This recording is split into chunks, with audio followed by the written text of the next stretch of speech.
हमीरपुर संसदीय क्षेत्र कांग्रेस के वरिष्ठ प्रवक्ता संदीप सांख्यान ने एम्स बिलासपुर में की जा रही भर्तियों पर सवाल उठाए हैं।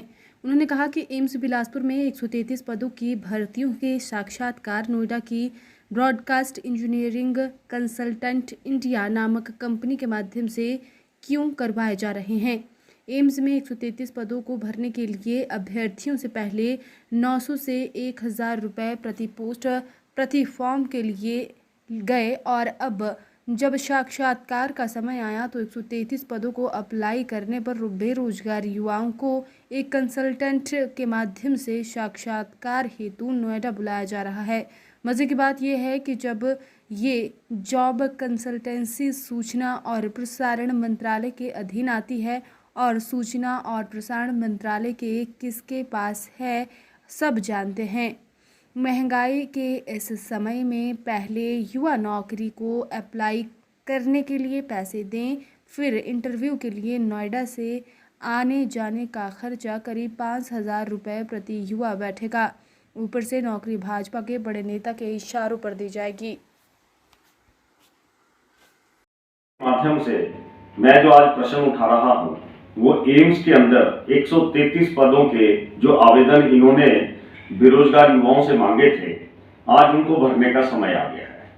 लेकिन हैरानी की बात यह है कि उनका जो इंटरव्यू है वो ब्रॉडकास्ट इंजीनियरिंग कंसल्टेंट कोई नोएडा की कंसल्टेंसी कंपनी है जो इन लोगों को वहां पे इंटरव्यू लेगी और उसके बाद इनको नौकरी के लिए वहां बिलासपुर एम्स में रखेगी।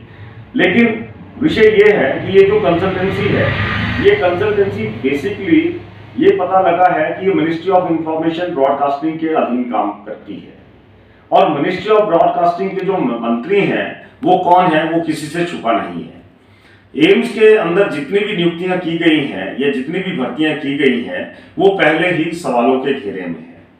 यहाँ पे जितने सिक्योरिटी गार्ड रखे गए हैं उनके लिए SIS करके कोई कंपनी है जिसके जो अधिकारी हैं वो दिल्ली में बैठते हैं, उनका कोई बड़ा कार्यालय बद्दी में भी है और बिलासपुर के दसलेड़ा में एक ट्रेनिंग सेंटर है और वहां पे ट्रेनिंग सेंटर में उन्हीं को प्रशिक्षित किया जाता है जो भाजपा के नेताओं से चिट लेके आते हैं। उनको वहां पे प्रशिक्षित करने के बाद एम्स के अंदर उनको सिक्योरिटी गार्ड की नौकरी पे रखा जाता है।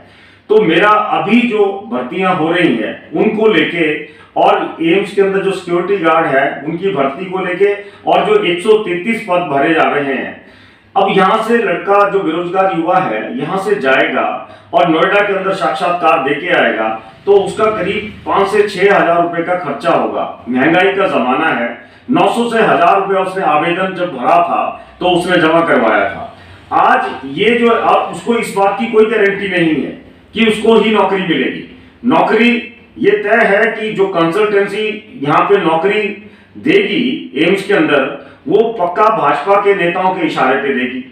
तो ये एक बहुत बड़ी धांधली है जिसकी ये जांच का विषय भी है।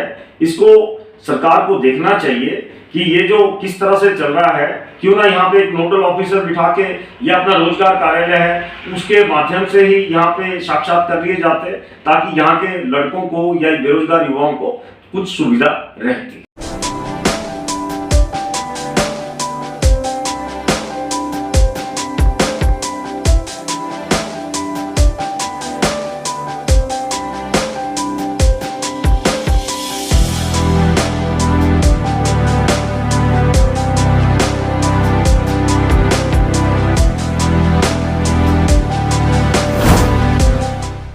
भूषण ज्वेलर्स, अनमोल रिश्तों के लिए।